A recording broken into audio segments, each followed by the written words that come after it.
Sagrada Família, podcast.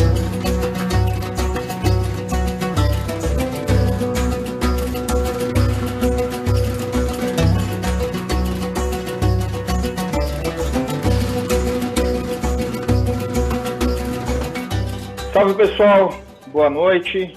Mais um podcast aqui do Coletivo Sagrada Família.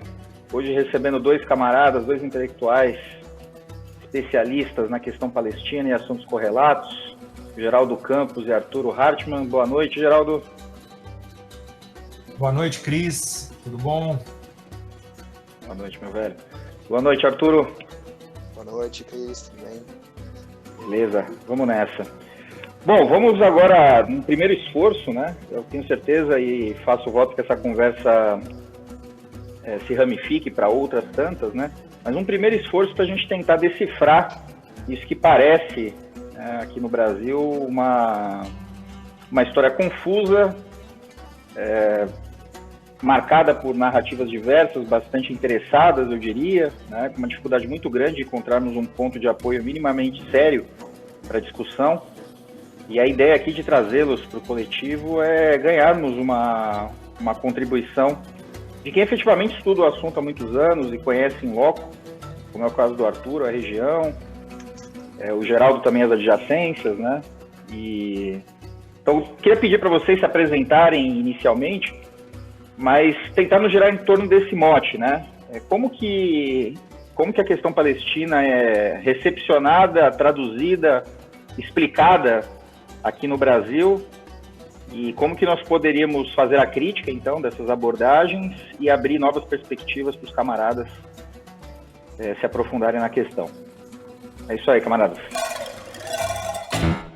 Israel, o invasor colonial. O professor Cristiano José entrevista os professores Geraldo Adriano Campos e Arturo Hartmann.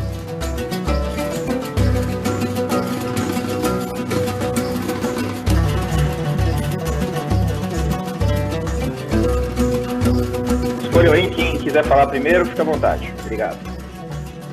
Beleza, Cris. Bom, então vou me apresentar aqui. Meu nome é Geraldo Adriano Campos, eu sou professor no Departamento de Relações Internacionais da Universidade Federal de Sergipe, onde eu coordeno o Centro de Estudos Árabes e Islâmicos. Eu pesquiso, a minha área de pesquisa, que eu venho já há muitos anos, é a produção artística no Oriente Médio, né? Particularmente a arte palestina, principalmente o cinema palestino, as artes plásticas, né? Minha tese foi sobre o cinema palestino a partir de dois cineastas, o Elias Suleiman e o Kamal Al-Jafari, estudando na filosofia a questão do tempo. Então, de que modo essa relação entre tempo e política aparece na questão palestina? Isso tem a ver com a sua pergunta, né? Que é uma situação que vai se desenvolvendo ao longo do tempo e como nós nos relacionamos com os acontecimentos históricos, com as datas particularmente, para já me referir à sua pergunta diretamente, como se trata desse tema no Brasil e quais são os desafios.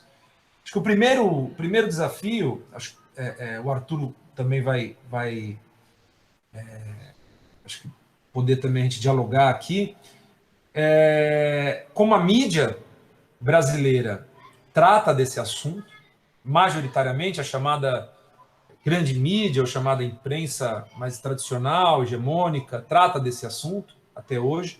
Sobre isso tem estudos, né? Tem pessoas que vêm fazendo o levantamento e o mapeamento nos meios de comunicação, como, por exemplo, a Folha de São Paulo, historicamente, tratou esse tema, como o Estado de São Paulo tratou desse tema. Tudo isso está estudado, está mapeado. Tem uma segunda camada que é como a universidade brasileira, ou como a intelectualidade brasileira, o mundo acadêmico trata esse assunto, né? E eu acho que hoje a gente poderia dizer, e é claro, aí como os movimentos sociais, a esquerda, os movimentos populares, os partidos, mas particularmente pensando no que a gente chamaria de um campo mais à esquerda, trata esse assunto. E hoje em dia, eu acho que essa nova característica também, essa nova questão, que é como isso aparece nas redes, nas mídias sociais, nas redes sociais, já em relação a essas novas linguagens que vão surgindo, né? De forma mais fragmentada, mas que também implicam um posicionamento sobre isso.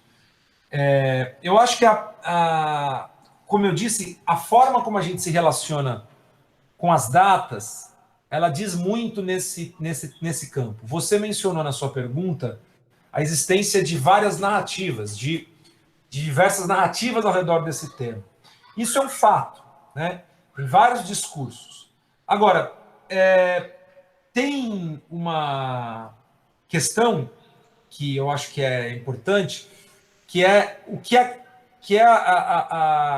a caracterização de início daquilo que não é a questão palestina, daquilo que costumeiramente aparece nesses discursos, no Brasil, muito, tanto por parte da mídia, e majoritariamente por parte da mídia, mas infelizmente ainda por parte de pessoas da universidade, pessoas que, enfim, já têm contato e anos de estudo sobre isso, que é, por exemplo, a caracterização disso, do que acontece, como um conflito religioso. Esse é o primeiro, acho que é um primeiro elemento, assim, né? Então, o que acontece lá, o conflito religioso. Esse é o primeiro, acho que o primeiro mito a ser desmontado, né? Não é um conflito de natureza religiosa, né? Agora, existem elementos religiosos nas formas como vão sendo construídos os discursos sobre a Palestina, sobre Israel, nas formas como isso vai sendo enquadrado, existem. Por que, então, existem esses elementos se isso não é uma questão religiosa? Eu acho que aí é importante a gente entender a natureza do sionismo como uma ideologia política, como um movimento nacionalista, e particularmente o sionismo pensando no movimento nacionalista judaico, né? Existe um sionismo cristão, isso é importante dizer, o sionismo ele também tem umas expressões do sionismo cristão, mas em relação ao sionismo como movimento nacionalista judaico, que vai surgir no final do século XIX, nos últimos anos do século XIX, né, tendo seu primeiro congresso na Basileia, em que claramente a questão colocada por judeus europeus naquele momento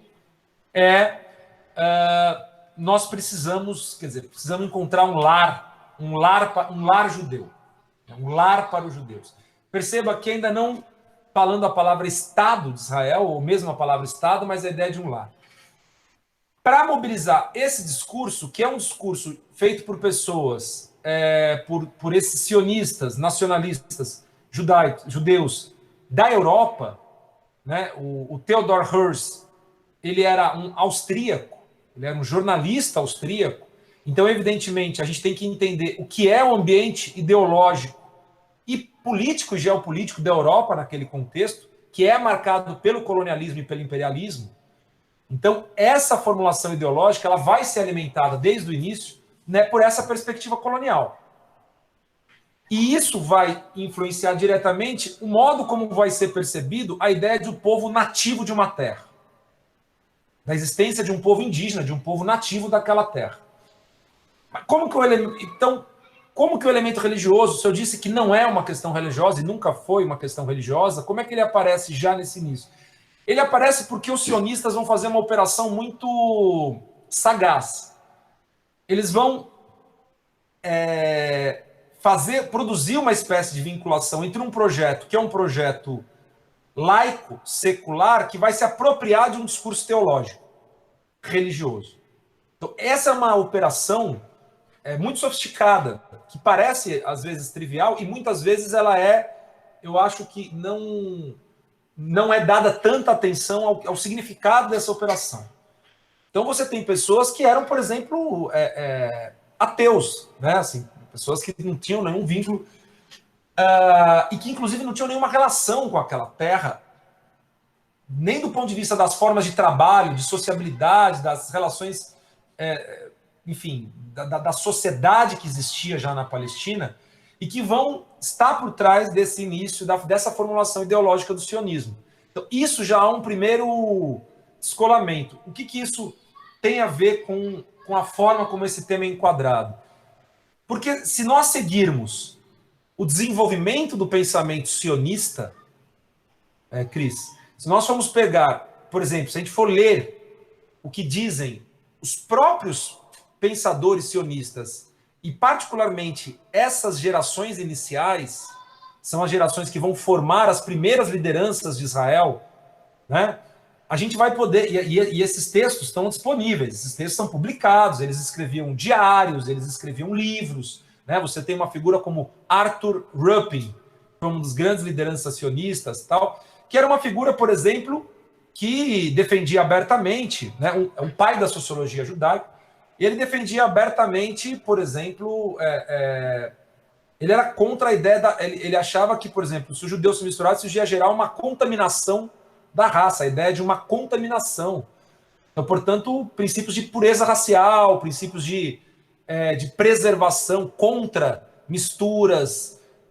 Inclusive, aí tem uma história, a gente pode desenvolver um pouco, porque é um período muito interessante, mas, assim, existe, portanto, um discurso ali, muito próximo, inclusive, de uma, digamos, de um nacionalismo que vai para um extremo, inclusive do modo como vai conceber o conceito de raça e o conceito de pureza, portanto.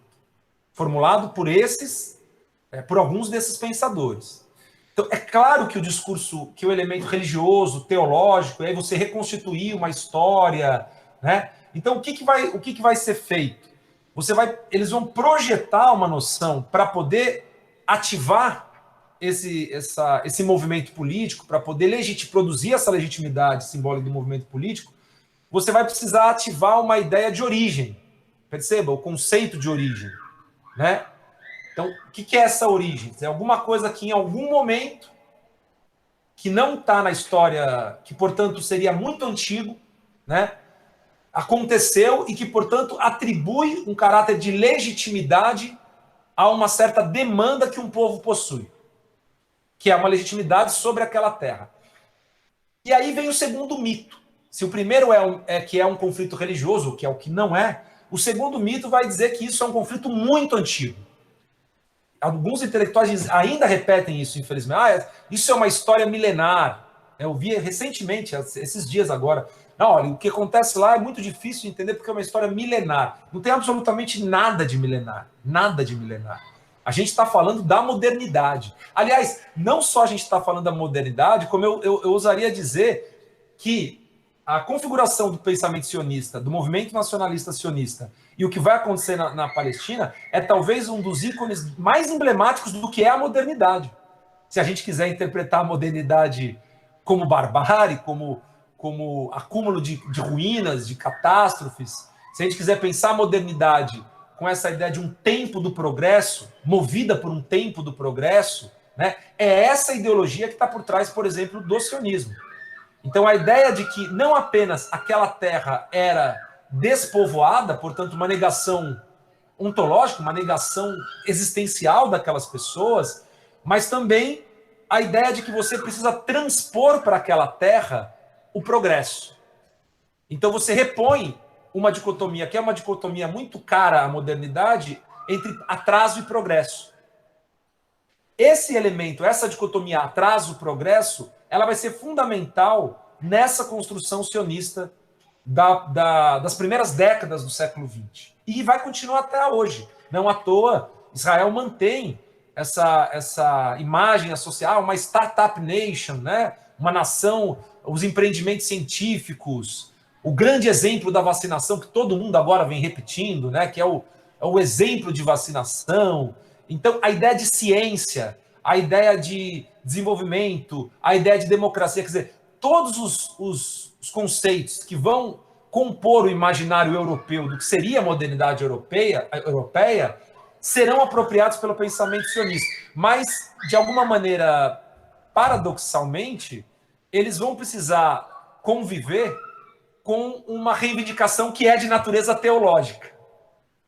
Então, isso é claro que tem um paradoxo. Você está afirmando a modernidade, o progresso, e, ao mesmo tempo, você está reivindicando uma ideia de ancestralidade ou de origem que só se confirma a partir de textos religiosos, de discursos teológicos, não de discursos e não dos discursos históricos, por exemplo.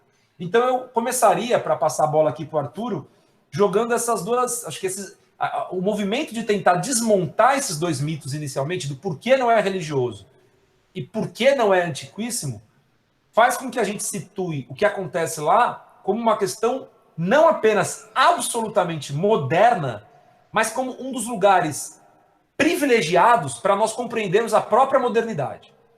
Para que a gente possa pensar o que é a modernidade no século XX. Sagrada Família, podcast. Legal, legal.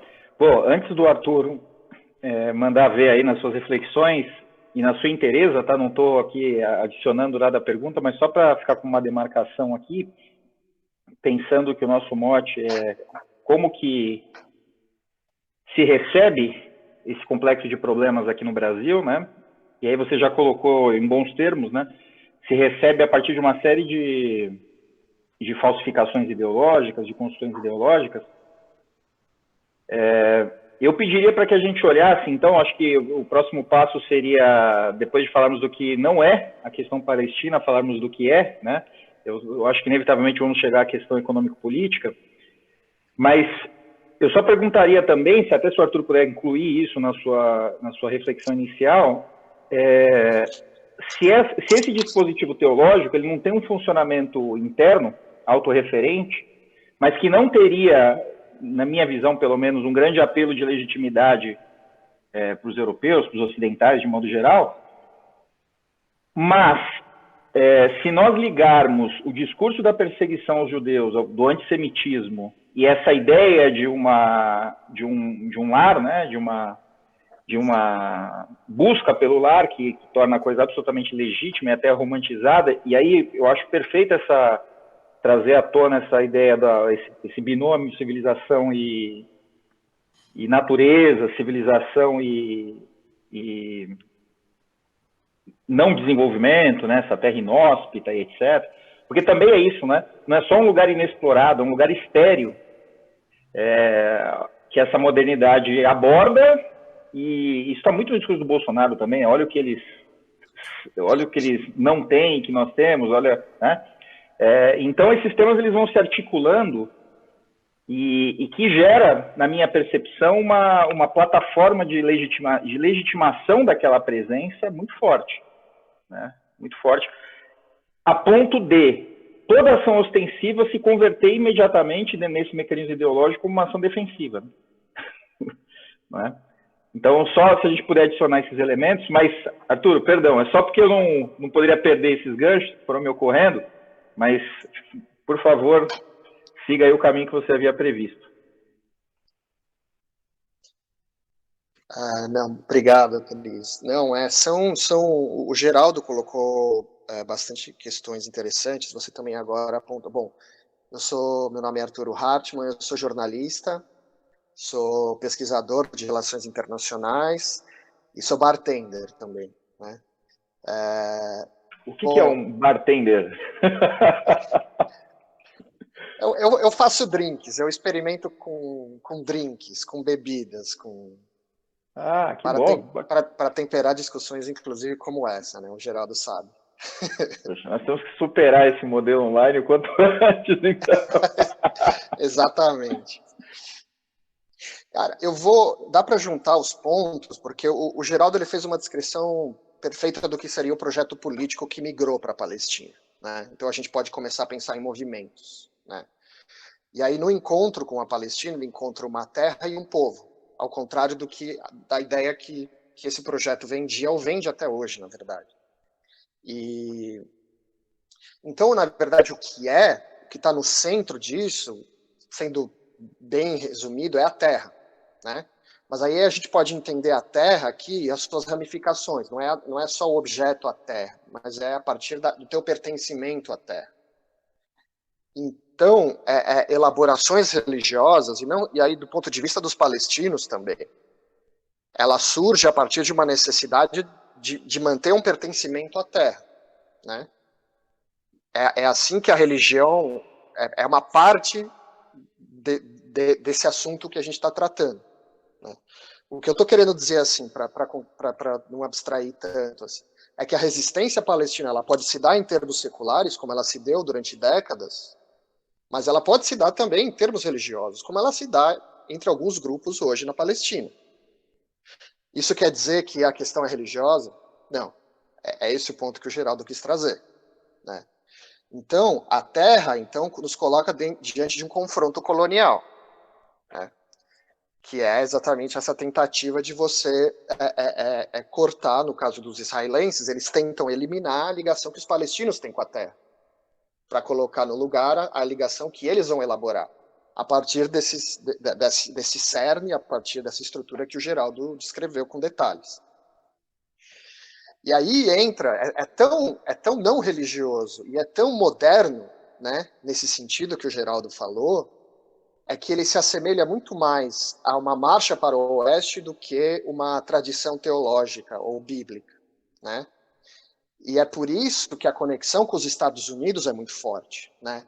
Ela não se dá só em termos políticos de altas esferas. É lógico que existe, né? Existe uma convergência de interesses entre uma expansão imperial dos Estados Unidos, seja na Guerra Fria, era de um jeito, agora numa era neoliberal é outra, né? Mas existe uma convergência e uma relação. Mas existe uma base, porque a questão palestina nos Estados Unidos, né, é uma questão doméstica também, existe um debate interno. E durante muito tempo, a base desse apoio era a comunidade judaica, mas não só, né?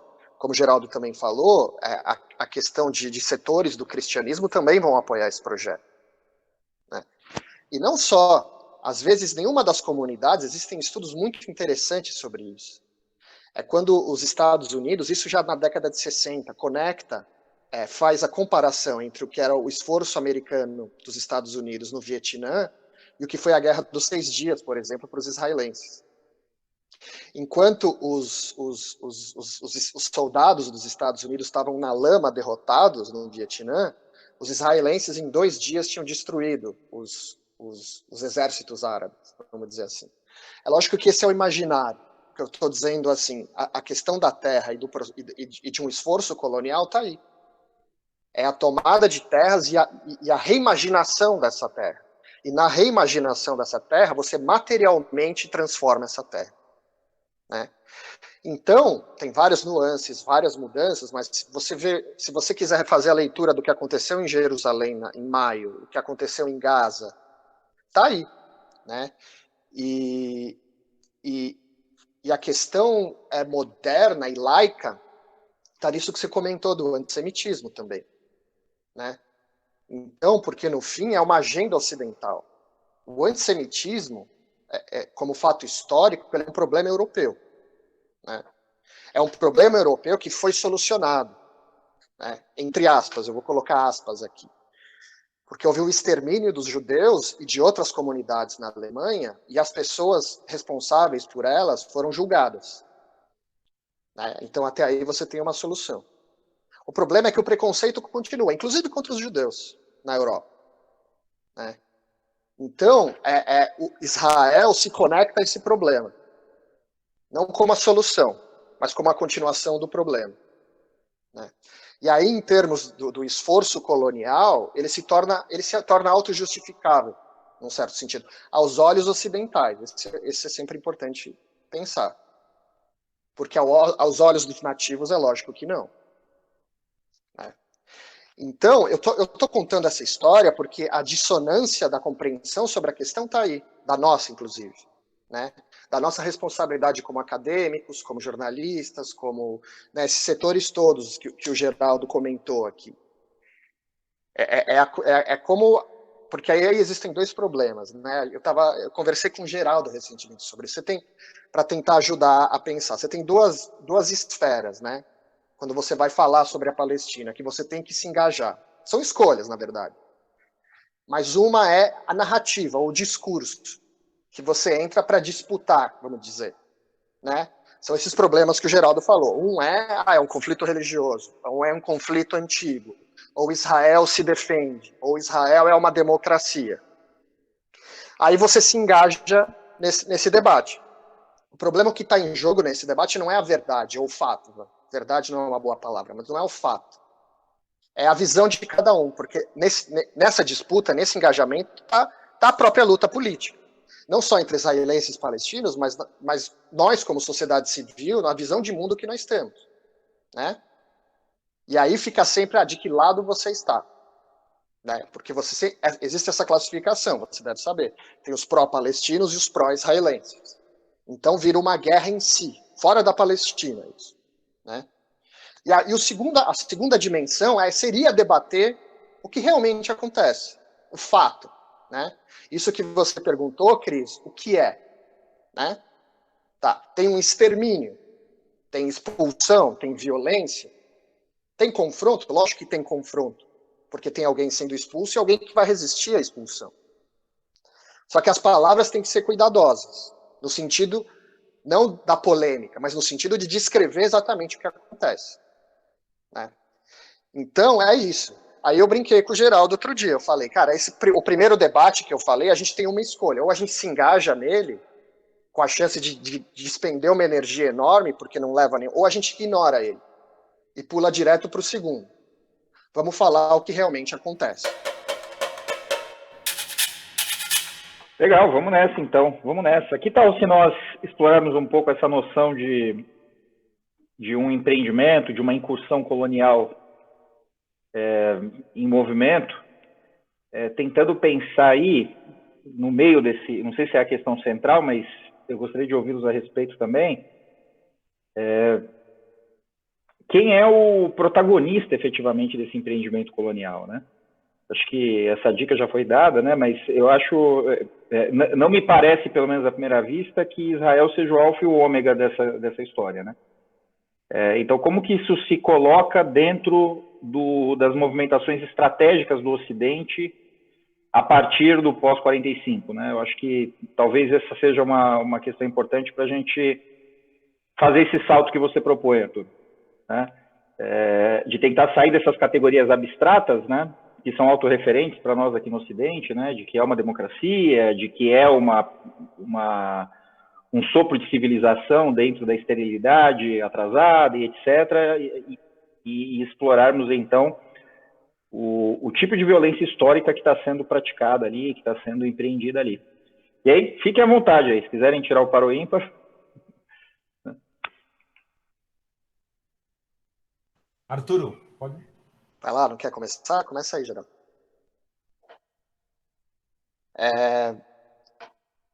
Cara, eu começaria pensando isso, inclusive, começando hoje, a partir do que eu falei das comunidades que seriam a base de apoio a esse projeto, porque elas estão ruindo, num certo sentido.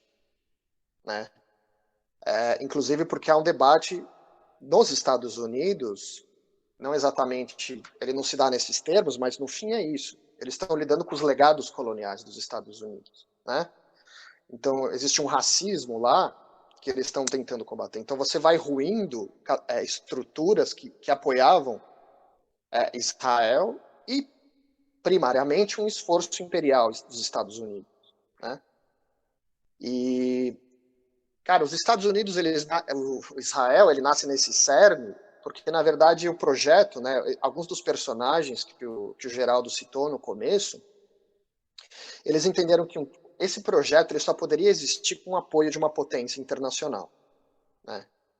Então, de fato, se você pegar os números, né, a ajuda que Israel recebe, e ela se fortalece, é importante graduar isso, porque não é que Israel nasceu e aí o apoio sempre foi o mesmo. Ele foi crescendo, inclusive a partir do interesse que os Estados Unidos tinham em apoiar ou não. Né? A gente não precisa entrar nos detalhes desse debate, mas assim, 67 é um marco, né, pensando em datas, né, porque Israel se mostra uma potência que pode derrotar clientes soviéticos, na época soviéticos, assim, né, com uma rapidez enorme. E depois com o Ronald Reagan, nos anos 80, que é quando começa a grande ajuda material, e não só isso, ele começa a colocar Israel em prioridades de treinamento militar, entre o exército dos Estados Unidos e o exército israelense. Né? Então, eu classificaria da seguinte forma, eu acho que existe um projeto próprio israelense, e ele tem a sua lógica e seus interesses. E aí ele se conecta. Ele se conecta porque ele sabe que ele precisa de uma ajuda material. Senão ele desaba. Senão ele é um castelo de cartas. Né? E isso você consegue notar na história. Né? E o cúmulo, né, e aí talvez seja o cúmulo da modernidade, o auge desse processo, é Israel hoje, né, nos últimos 20 anos, ter se tornado uma referência em desenvolvimento de tecnologia militar e vigilância e destruição e violência. Né? E ele se dá exatamente no nexo do que seria a presença de um corpo estranho à região, que é como Israel se constituiu no Oriente Médio. Né? Mas o irônico disso, né, eu acho, dentro dessas relações, e aí já no momento pós-soviético, né, aí na década de 90, é que eu achei engraçado isso. Eu não sei se eu cheguei a falar isso para o Geraldo. Eu acho que sim. Quando o Netanyahu, em algum momento, acho que ano passado, ele falou: nós finalmente somos parte desse lugar. Né? Ele estava se gabando das relações que ele tinha construído com os países árabes. Né? Por exemplo, a Arábia Saudita, né? Como o Geraldo exemplificou nos cantos da marcha na terça-feira. Nessa última terça-feira. E, assim, apesar de discordar da premissa dele, mas é verdade, né? Porque a ação dele, principalmente nos últimos 2 anos, ele está se encontrando cada vez mais com os ditadores árabes, né? Em termos de como governar a partir da violência. E a aproximação desses países, Arábia Saudita, por exemplo, mas existem outros, alguns estados do Golfo, se dá nessa chave, né? Na chave de uma ordem regional que foi historicamente construída pelos Estados Unidos. No embate contra as forças, mas basicamente construída pelos Estados Unidos. É quem dá as cartas. Eu fui fazer uma pesquisa esses dias, porque, eu não sei se você sabe, tem um caso sendo investigado na Corte Criminal Internacional contra Israel, nos territórios ocupados, que significa Israel, as ações de Israel nos territórios ocupados. O Trump, ainda presidente, ele emitiu uma ordem, eu não vou lembrar o nome da ordem, mas era uma ordem de sanção e reter ativos, por exemplo, de pessoas ligadas à procuradora-geral que iniciou a investigação. Só que qual que era o truque da ordem? E aí entra um pouco nessa sua colocação, Cris. Não só a ordem dizia que investigadores e membros da investigação associados à investigação do que acontecia na Palestina iam ser sancionados, porque existe um outro caso sendo investigado na corte criminal, no Afeganistão. Então, a hora que você casa a Palestina com o Afeganistão, é porque as práticas de crimes de guerra ou crimes contra a humanidade vão recair também sobre agentes e autoridades dos Estados Unidos. Né? Então, na verdade, não é uma coisa que se desconecta, ao contrário, se conecta. A única coisa que eu ressalto essa ligação pode ser umbilical, mas são 2 projetos diferentes. Né?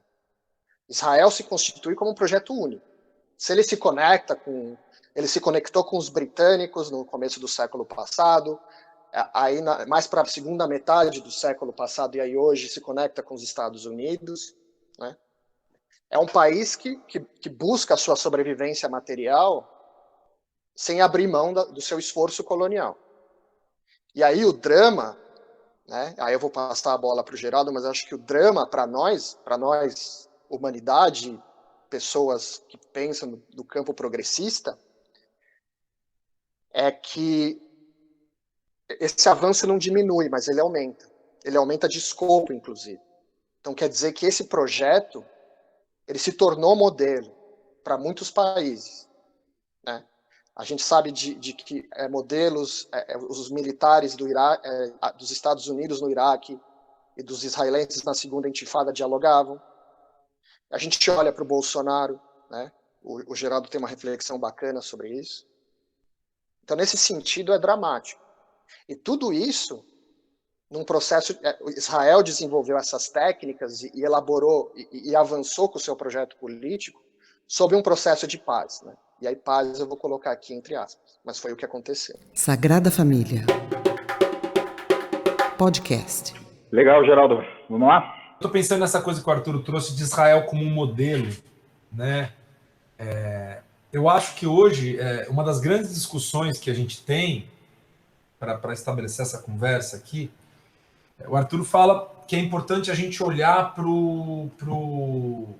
os fatos. Acho que essa é uma das grandes questões. Acho que esse é um dos pontos que mais me choca ainda quando eu continuo olhando as percepções que são construídas sobre o tema no Brasil. Eu tenho muita dificuldade para entender pessoas que estudam esse assunto há tanto tempo, que leem sobre isso, portanto, que acompanham o tipo de violação de direitos que acontece na Palestina. Quer dizer, a gente está falando não apenas historicamente, a gente não está falando só do significado da Nakba, né, que é como os palestinos tratam 1948, como a catástrofe em árabe, Nakba, né, mas das violações que estão acontecendo enquanto a gente está conversando, né, de, por exemplo, dos projetos, do que é a expansão dos colonos hoje nos territórios palestinos, do que são esses ataques que estão tendo, os linchamentos, as invasões de casa, do tipo de domínio total sobre todas as esferas da vida, porque é disso que se trata a experiência de um palestino, né? É você não conseguir isolar nenhuma esfera da sua vida em que a ocupação colonial ela não terá um impacto. Acho que ela se torna um fenômeno total. Eu, como estudo cinema palestino, isso é uma coisa que está muito presente na arte dos palestinos de modo geral, e no cinema, então, nem se fala. Então, você pegar, por exemplo, assim, para sei lá, você é um pai de uma criança na Cisjordânia, numa cidade da Cisjordânia. Você precisa, né, sair e comprar um bolo para o aniversário da sua filha. Qualquer lugar, na maioria dos lugares do mundo, é um ato relativamente fácil. Ou você vai até uma padaria, até uma doceria, compra um bolo, volta para casa. Para um palestino, isso, o gesto mais simples, eu vou comprar um presente para minha namorada e vou. Isso pode significar 5, 6 horas num checkpoint, você ser humilhado, ser agredido, não ser autorizado a passar. Se for uma mulher, por exemplo, que pode estar grávida, ou que pode ter uma consulta médica, ou que pode estar querendo encontrar, você ser proibido de atravessar naquele momento, simplesmente porque a pessoa que está lá naquele momento julga que você não vai. Isso pode significar que você vai ver seus filhos sendo presos, né, porque você tem crianças nas prisões israelenses. Você vai ver a total destruição de horizontes, por exemplo, de horizontes existenciais, políticos, subjetivos. Você tem a destruição do tecido político da Palestina. Isso acho que é um outro elemento, né? Não é só as violações dos direitos humanos, os abusos, a violência, as mortes, as prisões, mas por exemplo, você não ter horizonte, você retirar de uma população qualquer perspectiva. Qualquer perspectiva, só há perspectiva se você sair daquela terra. E isso é um ato colonial. Quando você vai eliminando gradualmente, de uma forma absolutamente bem elaborada, sofisticada, detalhada, o Eduardo Said tinha um texto, o grande intelectual palestino, Eduardo Said, que é uma referência para a gente, ele tinha um texto que ele publicou num jornal uma vez, em que ele dizia, chamava, acho que era um acre, uma cabra, em que ele dizia assim, sabe, o problema é que os palestinos vão fazer reivindicações e sempre são grandiosas, sempre são coisas assim, grandes temas, né, grandes questões abstratas, os direitos. Ele fala, os israelenses são detalhistas, eles vão para as coisas bem objetivas. Não, nós vamos ocupar essa semana mais um acre de terra. Nós vamos colocar uma cabra nesse pedacinho de terra. Um acre e uma cabra. Então, é um detalhe, não, mas tudo bem, nós vamos discutir, nós vamos simplesmente fazer isso. Ou, né, olha, nós vamos instalar uma torre de celular. O Arturo pode contar as histórias da torre de celular. Então nós vamos aqui, tá vendo? Pô, mas você está na minha casa. Mas esse terreno é da minha casa. Isso aqui, sobre a legislação internacional, do ponto de vista do direito internacional, você não pode fazer isso. A comunidade internacional inteira, isso é reconhecido. Mas como não há nenhum tipo de sanção a Israel, como Israel criou-se um estatuto de excepcionalidade a Israel no campo das relações internacionais, né? Israel possui um estatuto de excepcionalidade. O que vale para o resto dos países, por exemplo, no campo das Nações Unidas, no campo do Conselho de Segurança, evidentemente com o papel dos Estados Unidos, Não vale para ele. Então, você, assim, literalmente, isso significa para um Estado nacional que você não tem limites. Você não tem limites. Então, quando o Arturo fala que Israel produz testes, é um laboratório, então é a única coisa que, por exemplo, pode explicar a existência de Gaza. Porque sobre qualquer outro aspecto, até do ponto de vista moral, se a gente quiser, se as pessoas não quiserem nem entrar no debate político, assim, você encarcerar cerca de 2,5 milhões de pessoas, de mais de 2 milhões de pessoas, formada que basicamente 43% tem menos de 14 anos, tem até 14 anos. Então você basicamente está encarcerando mais de 1 milhão de crianças e adolescentes. E você testar formas das mais, assim, você desproporcionalmente bombardear, exterminar as condições de vida, a ponto das Nações Unidas declararem que a vida em Gaza se tornaria inviável, e ela se tornou, oficialmente declarado. Para que isso aconteça e que um silenciamento, né, exista um silêncio, exista um grande pacto de silêncio sobre isso só pode acontecer se ao agressor, ou seja, se ao perpetrador de tais atos, for concedido um estatuto de excepcionalidade, que não é concedido a outros países.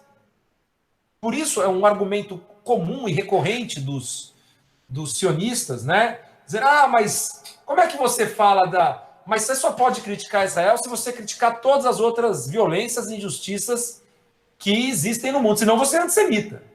Se você, por exemplo, se dedicar a denunciar violências israelenses, mas você, no momento de denunciar, você não citar as outras centenas, milhares de violências que são cometidas por todos os outros estados nacionais, você está isolando Israel. Então, isso significa que você está perseguindo, que você tem alguma questão.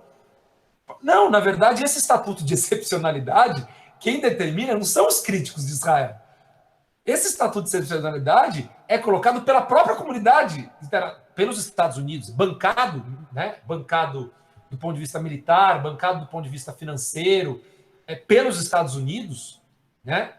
Mas isso atravessou o século XX, né, Cris?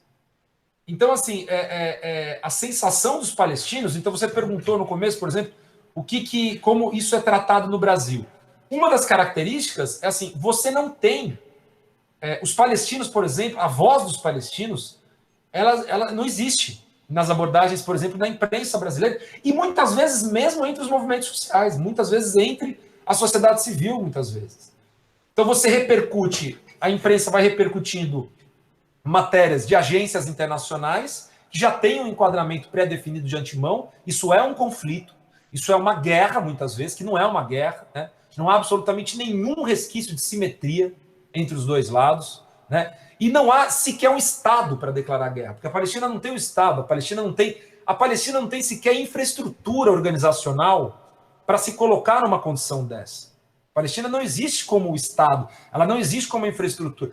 Mas existe o Hamas. Sim, nós podemos aqui depois entrar numa discussão sobre o que são os grupos, os partidos políticos, né? Porque o Hamas administra, por exemplo, a faixa de Gaza, né? Gaza. Mas Israel, por exemplo, para Israel não há nenhuma diferenciação entre o Hamas como entidade administrativa, como o grupo que governa, e o Hamas como grupo armado organizado.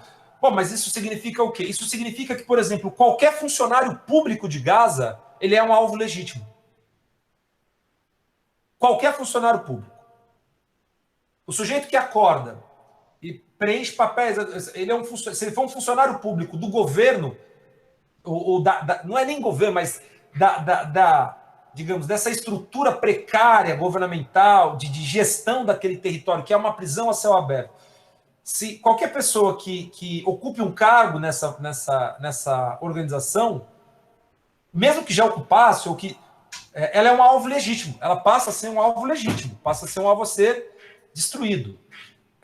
Se a gente está falando de um território, Cris, só para dar uma ideia em relação a Gaza, que tem 365 quilômetros quadrados. A gente está falando de um lugar muito pequeno. Então, Então, você colocar uma das maiores densidades populacionais do mundo, basicamente, pela impossibilidade de entrada e saída de pessoas, um cercamento humano composto por basicamente metade das pessoas com até 14 anos de idade. Como é que isso aparece no Brasil? Como um território que é a base de ação terrorista para pessoas que são loucos, ensandecidos, fanáticos religiosos, que almejam a destruição total do povo judeu. Me parece que há uma distância entre as duas dimensões, a factual, né, e essa construção. Percebe o grau de distanciamento disso? Então, a partir do momento que esse enquadramento é colocado, qualquer coisa em que o nome faixa de Gaza apareça, de antemão, a pessoa que está acostumada a receber essas notícias pela imprensa, quer dizer, de antemão, você já não atribui direitos a essa pessoa. Essa pessoa já está desprovida de direitos, porque ela sequer, você sabe quais são as características. Assim, que não há, por exemplo, alternativa de produção de alimentos, sequer de pesca, por isso que Israel vai diminuindo gradativamente a faixa de pesca, né, o limiar da faixa marítima em que eles podem pescar, e evidentemente já há um esgotamento de peixes na faixa onde eles podem pescar. Você não pode, isso tudo é registrado, você não tem um tecido social, você não tem empregos, você não tem trabalho, você não tem estruturas governativas, você não tem assistência social, você não tem instituição cultural, porque tudo é bombardeado, tudo é destruído, você não tem uma vida. É muito difícil você construir algo próximo do que a gente entende por uma vida social. Isso aparece nas narrativas? Isso aparece nas matérias de imprensa? Não. Nenhuma dessas características aparece. Então, Gaza vira uma espécie de um espaço vazio, né? O espaço vazio que a gente preenche com alguns atributos que nos vão sendo informados. Então, a Palestina vai ocupando esse lugar de espaço vazio. Bom, então aqui eu fiz um desvio para falar sobre Gaza, sobre Hamas, mas é claro, portanto, que nesse projeto colonial israelense,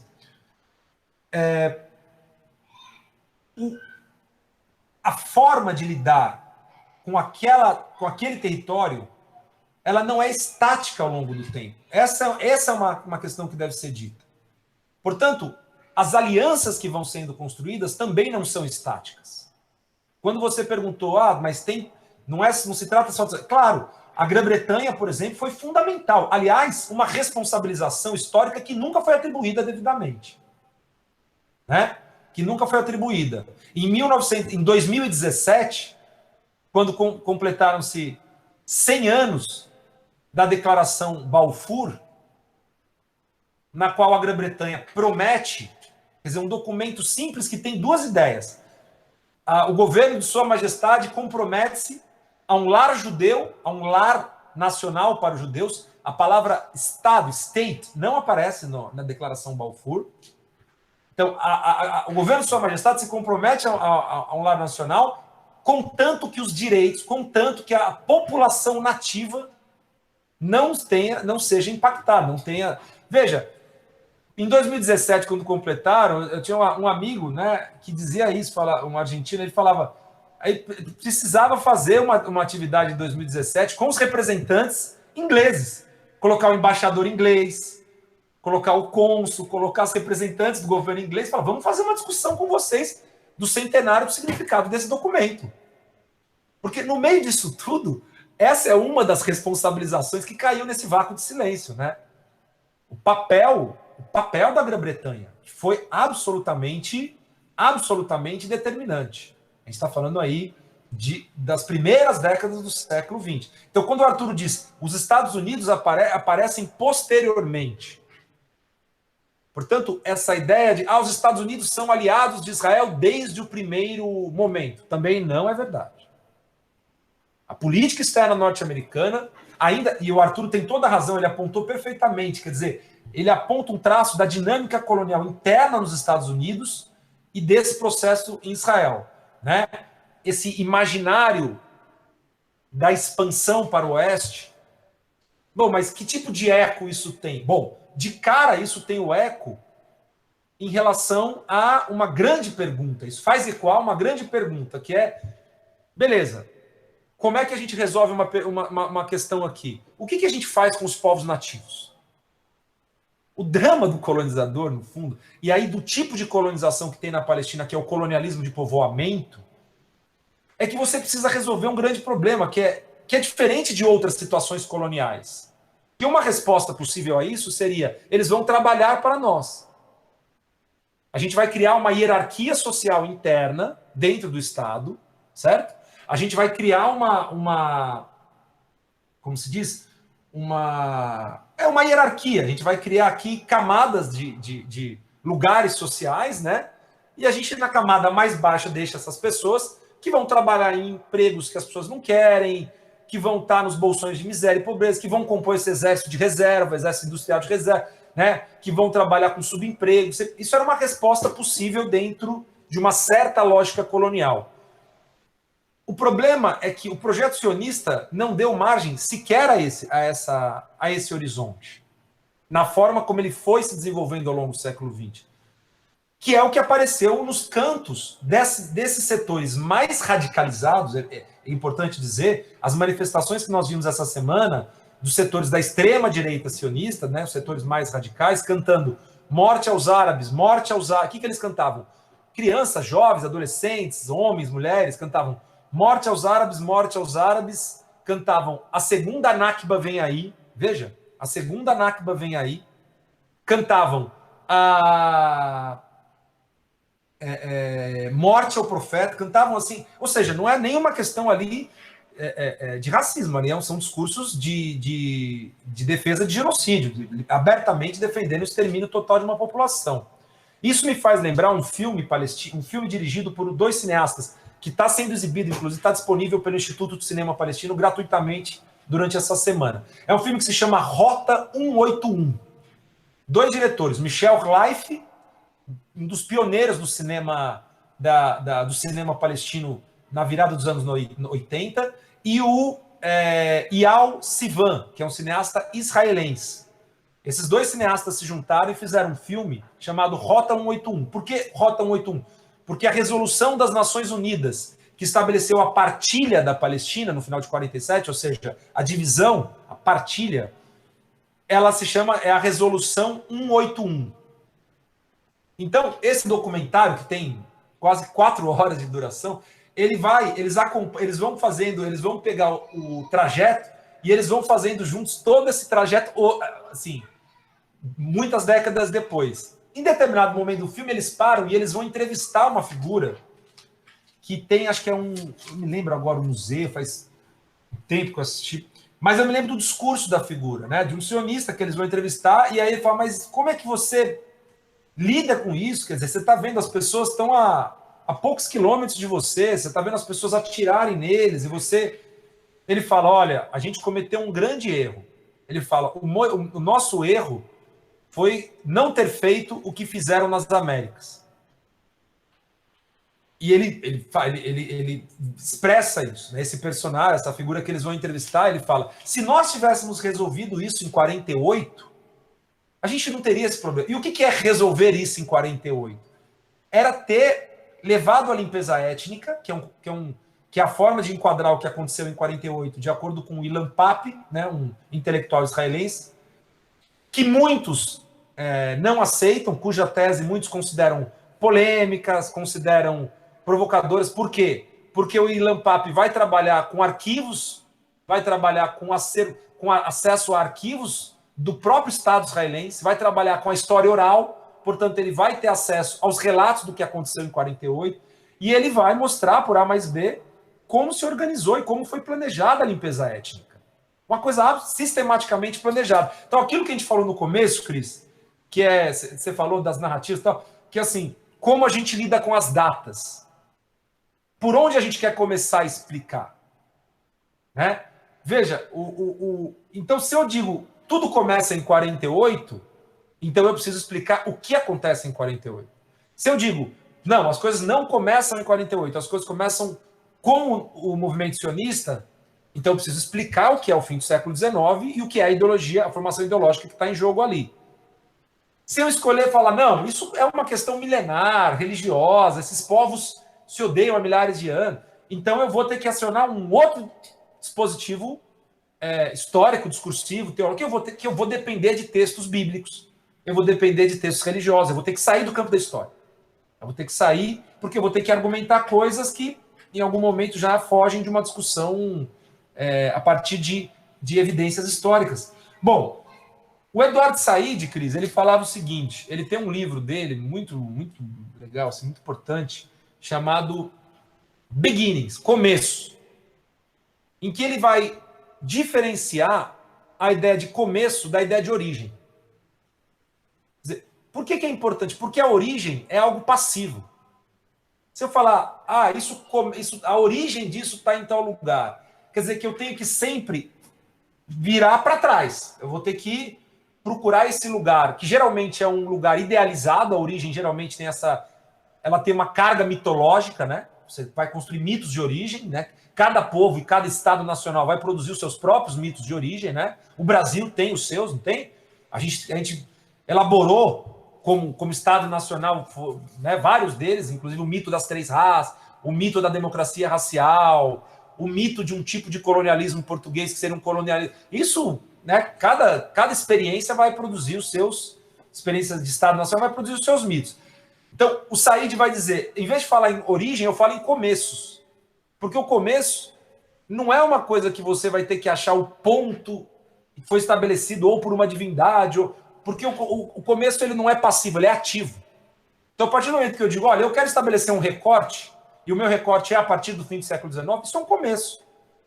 Eu poderia dizer, olha, quando começa a história na Palestina? Se eu for falar a história da Palestina, eu poderia falar, olha, algum poderia dizer, começa em Canaã. O outro poderia dizer, não, começa com outro povo. Não, o outro poderia dizer, não, começa com um lugar entre o Vale do Nilo, quer dizer, as pessoas vão definir diferentes possibilidades de começo, o que é diferente de origem.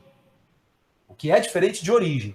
A origem, não. Se você estabelece uma ideia de origem, sempre, tudo que você falar, você vai ter que remeter a essa origem. E ela está lá no passado, imóvel, estática, etc.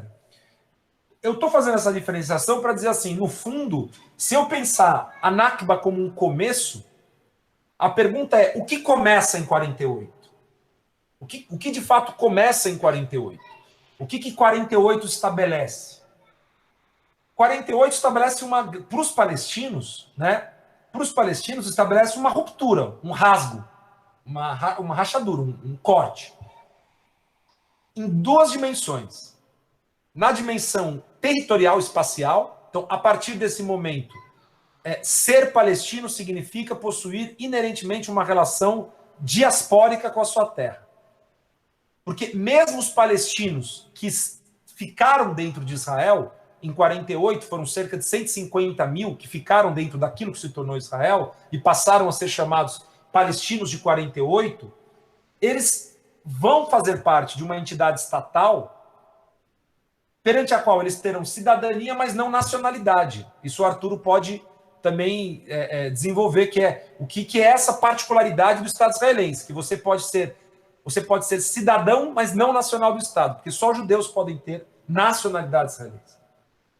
O que significa isso? Significa também, com as leis recentes aprovadas, as leis do Estado Nacional, né, nos últimos anos foram aprovadas muitas leis em Israel, que vão, na prática, formalizar um sistema de apartheid. Então, você tem que estabelecer uma diferenciação de direitos de acordo com o pertencimento étnico da pessoa.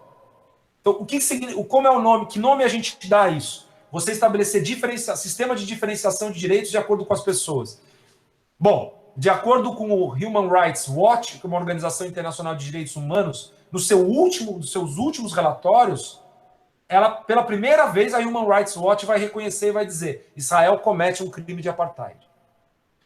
Então, o 48, por um lado, implica essa dispersão territorial, essa quebra, essa desvinculação da terra. Ah, mas alguns estão na terra. Sim, eles estão, mas na situação mais vulnerável do mundo.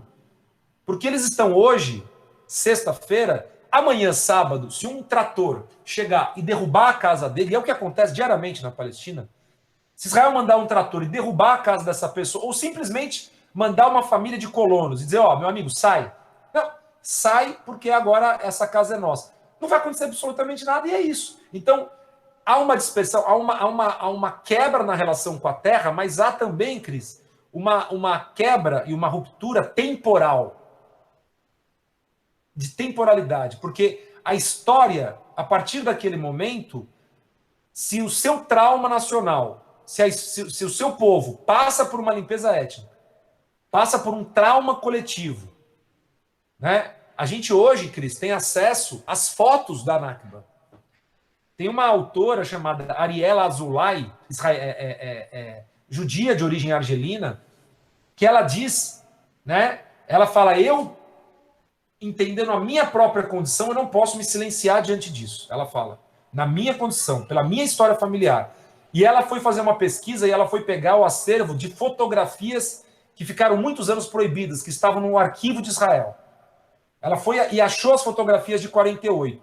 Você vai ver ali as pessoas cercadas em arame farpado, como gado, assim, os homens sendo separados das mulheres, os relatos das pessoas tirando os pertences pessoais, anéis dos dedos, os estupros que aconteciam com as mulheres, né? A destruição de propriedade, o roubo das propriedades. Quer dizer, se o seu povo passa por um tipo de situação histórica dessa magnitude, e a história, vamos chamar aqui a história do tempo do mundo, para usar aqui o Paulo, se o tempo do mundo não registra isso, Cris, se isso não é inscrito, se isso não produz um trauma que também é maior do que extrapola o seu próprio povo, se isso não é sentido como uma catástrofe pelo resto da humanidade, ou, pelo contrário, se isso passa a ser colocado numa situação de enfrentamento de uma guerra, simplesmente, que havia uma assimetria, um lado perdeu, e é complicado, tal, ou seja, se isso passa a ser normalizado, se uma limpeza ética passa a ser normalizada, a ruptura temporal está dada, porque a partir daí toda a elaboração intelectual, estética, social, política que você vai fazer, ela sempre vai se remeter a isso. Não tem como. Vira um trauma insuperável. Não tem como você escapar disso. Você foi tragado pelo acontecimento histórico. Não tem como você sair disso. Porque, por exemplo, ou a sua família está num campo de refugiados há 70 anos, ou a sua família está há 70 anos sem poder ter acesso à sua terra, ou você não pode ter contato com o resto da sua família, ou você não tem horizonte, ou você tem que aceitar que você vai ser tratado com direitos diferenciados com pessoas que moram no seu próprio território, ou você sabe que a qualquer hora a sua vida vai... Quer dizer, esse tipo de situações, por isso que é importante a gente falar o que acontece, como vocês disseram, os fatos, vamos aos fatos, vamos à situação de vida das pessoas, realisticamente, o que está acontecendo com as pessoas hoje, né? Então, eu acho que essa dupla ruptura, temporal e espacial, ela é determinante para os palestinos. Ela é absolutamente determinante. E as formas de resistência política a isso, é óbvio que elas têm que ser lidas à luz disso que a gente está descrevendo. Né? Eu acho que a Palestina, a gente costuma brincar, acho que a Palestina é a única situação colonial em que eu vejo mesmo pessoas de esquerda dizendo que assim, não, é colonial, eu até concordo que é colonial, mas, puxa, teria que tentar resolver no diálogo. Aí é muito gozado, né? Não estou dizendo que não seja, mas assim, eu fico achando engraçado, porque às vezes as mesmas pessoas falam, olha, o Frantz Fanon, falam o caso, aí exaltam o que aconteceu na Argélia, aí exaltam todas as lutas anticoloniais, aí quando você fala, mas não, o caso da Palestina é um pouco diferente, entendeu? Então, mais uma vez, é o estatuto de excepcionalidade. O problema é que quem pagou a conta disso foram os palestinos, não foram os alemães, não foram os britânicos, não foram os europeus. Quer dizer, os formuladores, o berço do antissemitismo, não é quem pagou essa conta. Quem pagou a conta desse antissemitismo europeu é um povo que está nessa região há muito tempo, é um povo que construiu uma história de uma sociedade absolutamente de coexistência, porque a Palestina, se você pegar os os vídeos que os irmãos Lumière, Cris, fizeram na Palestina no final do século XIX, em Jerusalém, você vai ver o que é Jerusalém em 1897. Você vai ver o cristão, o ortodoxo, o árabe, o judeu, o druso, o armênio. Que ódio entre os povos que tinha. Que ódio. Cadê o ódio? Cadê a briga histórica, milenar? Não tem. Isso está registrado num dos primeiros registros da história do cinema. Porque, eu não sei se é importante dizer, assim que a fotografia é inventada, no século XIX, um dos primeiros lugares a ser fotografado no mundo é a Palestina. Assim que o cinema é inventado, um dos primeiros lugares a ser filmado no mundo é a Palestina. Mas isso tem a ver com o quê? Com o lugar que a Palestina já ocupava no imaginário europeu. Você falou infértil. E coincidentemente, uma das falas dos sionistas era: nós vamos fazer florescer o deserto.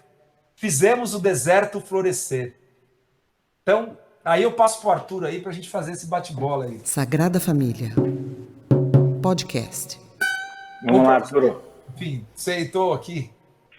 Eu estou com várias questões aqui. Manda bala, meu velho. Desculpa se eu estou aqui Não, tá excelente, tá excelente. Eu tenho aqui várias anotações, estou até com receio de colocá-las, sem que a gente extrapole demasiadamente o tempo previsto do podcast, né? Mas vamos fazer o seguinte, então. Vamos passar essa bola aqui para o Arthur, depois a gente vai para as considerações finais, e fica aqui a insistência para um segundo número aí sobre esse assunto, e aí eu trago essas minhas questões, já um pouco mais também assentadas, né? Topam? Pode ser? Vamos, beleza. Legal. Então vamos lá, Arthur, manda ver. Não,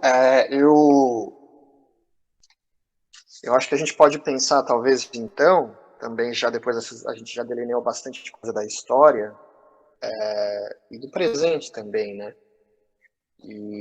Mas só eu queria destacar algumas coisas que o Geraldo falou. É engraçado, né? Ele citou a Declaração Balfour, e aí, de novo, para entrar na questão do que é a religião e do que não é a religião, esse é o estatuto legal do Estado de Israel, né? O que eu quero dizer é o seguinte: os israelenses, quando eles vão defender a existência de Israel, eles não citam a Bíblia, eles citam a Declaração Balfour, né? E então, de novo, a gente conecta um esforço colonial, né?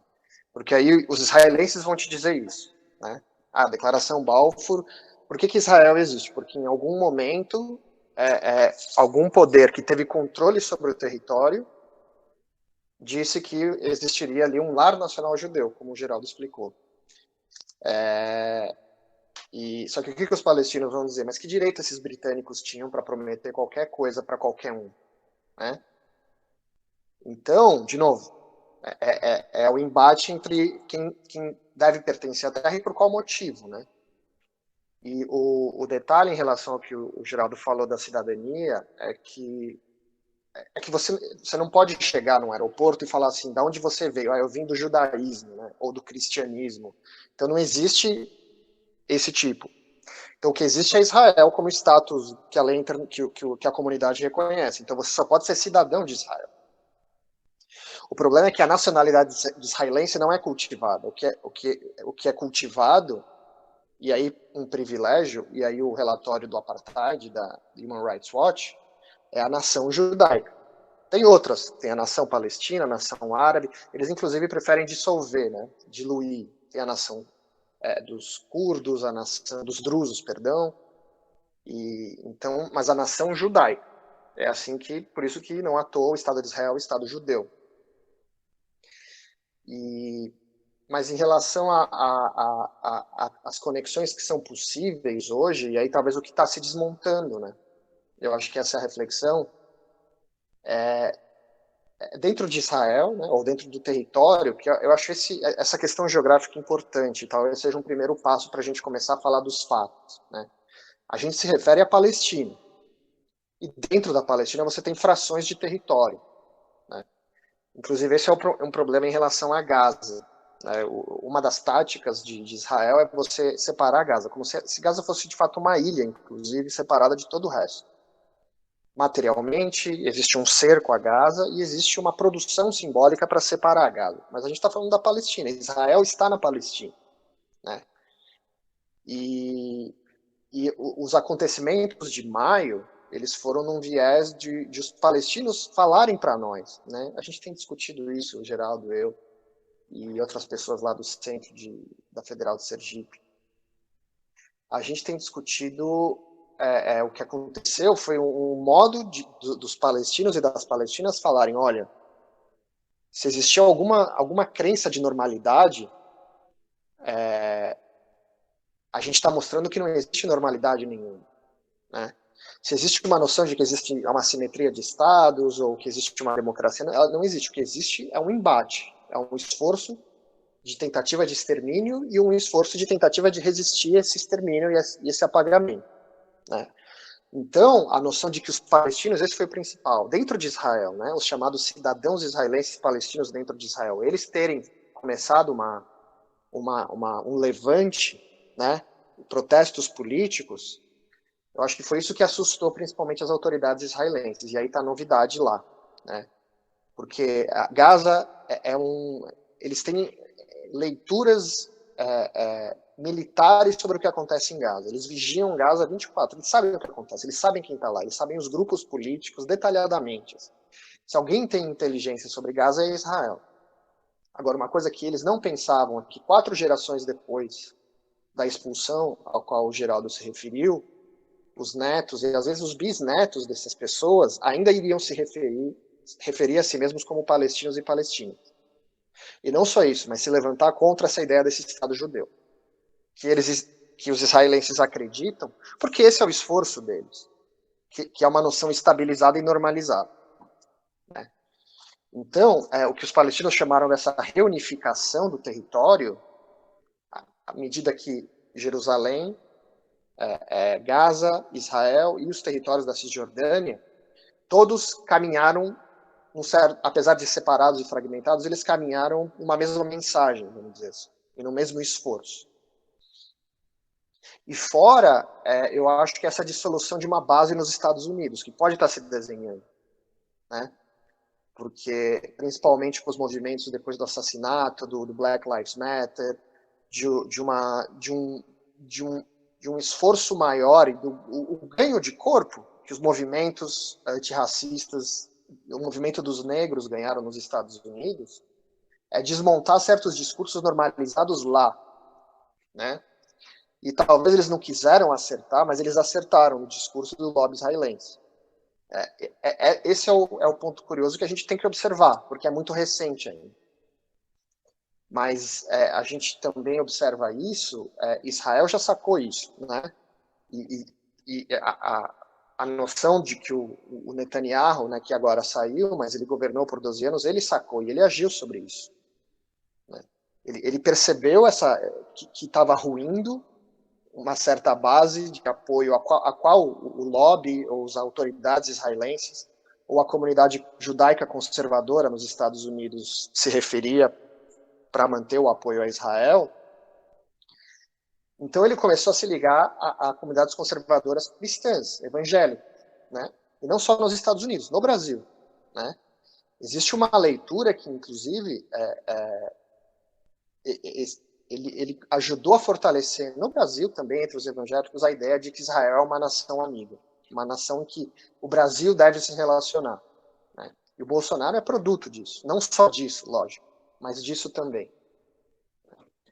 Então, acho que em termos da atualidade, o que a gente pode conectar com tudo isso que a gente falou é isso, né? Então, no micro, a expulsão de uma casa, expulsar palestinos de uma casa em Jerusalém Oriental, o cerceamento do espaço público, também em Jerusalém, né? Em locais que não só são religiosos. Esse é um ponto, um palestino, o Mahmoud Muna, ele é um ativista cultural em Jerusalém. Ele falou um negócio, voltando à discussão da religião. Falou, os palestinos são religiosos, é lógico, né? E não só muçulmanos, eles são cristãos. Mas em Jerusalém, o dado essencial da religião não é a prática da religião em si, mas é que a religião é o modo da utilização do espaço público. Então o problema para nós não é a religião, mas é o cerceamento que Israel produz, a restrição que ele produz e que ele age para que nós não tenhamos o acesso ao espaço público. Então, nesse sentido, a religião é secundária. A questão do espaço da terra, ou do espaço urbano, se você quiser, ele é central, né? Então, isso foi conectado ao cerco a Gaza. Isso foi conectado a um problema dentro de Ramallah, ou de Betlehem. E isso foi conectado a esse Estado que se proclama como um Estado étnico, né? Então, isso que o Geraldo falou, qual que é o drama, então? Hoje, tá? Não é só na história. Porque o que os israelenses tentam, a discussão é, vamos esquecer o passado. É lógico, você esquecendo o passado, você anula responsabilidades. Ninguém tem que pagar pelo que fez lá atrás. Então esse é um jeito de você evitar que alguém pague pelos crimes que cometeu, no caso dos israelenses. Mas o drama hoje, né, que eu acho que pode ser uma conclusão, é que esse colonialismo de povoamento, ele é baseado, ele é construído numa estrutura, numa lógica de um nacionalismo étnico, né? Então, a desigualdade ou a exploração, ela acontece, tá? Lógico que ela acontece, porque a realidade tem nuances.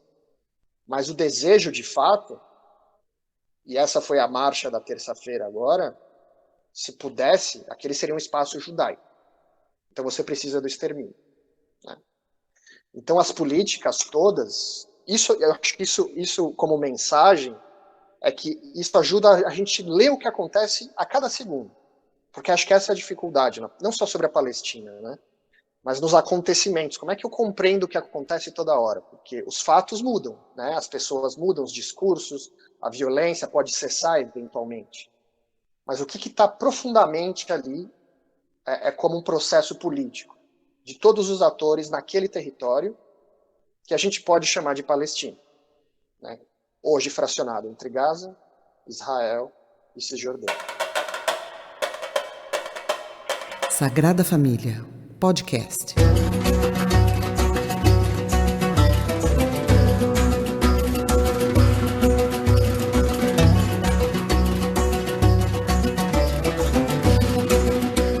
Muito bom, pessoal, muito bom, muito bom. Discussão espetacular. Então vamos encerrando aqui mais um número do podcast A Sagrada Família. Queria agradecer demais, Geraldo, Arturo, editar aqui esse convite. Prometo que eu vou fazer a minha lição de casa aqui na elaboração das minhas questões, né? Mas já fica aí como um gancho para a gente pensar, né? O Arturo mencionou 2 ou 3 vezes algum tipo de alteração estrutural, né? Especialmente no tipo de apoio que os americanos podem dar, né, a partir das suas convenções internas. E eu ligaria isso, acho que é uma questão associada, quando nós estamos pensando o que é, então, o que está na base desse conflito, talvez tentarmos fazer uma leitura sob o ponto de vista da própria movimentação dos interesses do capital, animando todo esse processo, né? E que tipo de alteração que o próprio capital está sofrendo e que talvez possa explicar essas fissuras internas nos atores que ora estão influenciando, estão atuando, dando as cartas e etc, né? Saio aqui com a minha visão retificada nesse sentido. Para mim, de fato, me parecia que Israel era uma ponta de lança do processo, mas a partir dessa aula me pareceu convincente essa ideia de que são projetos que se conectam, né?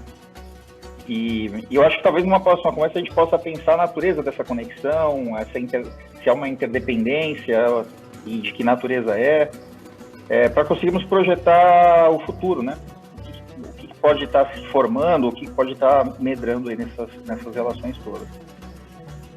Tá bom, camaradas?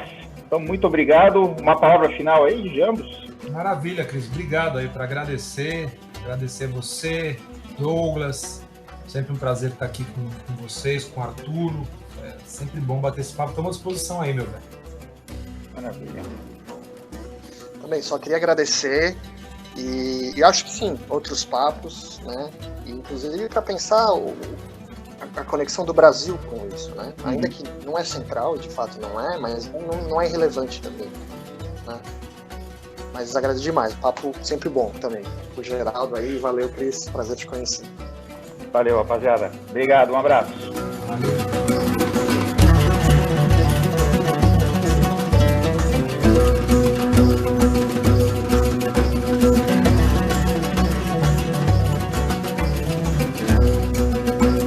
Inscreva para nós pelo e-mail sagrada.familia.podcast@gmail.com ou através dos nossos perfis nas redes sociais, Twitter, Facebook e Instagram.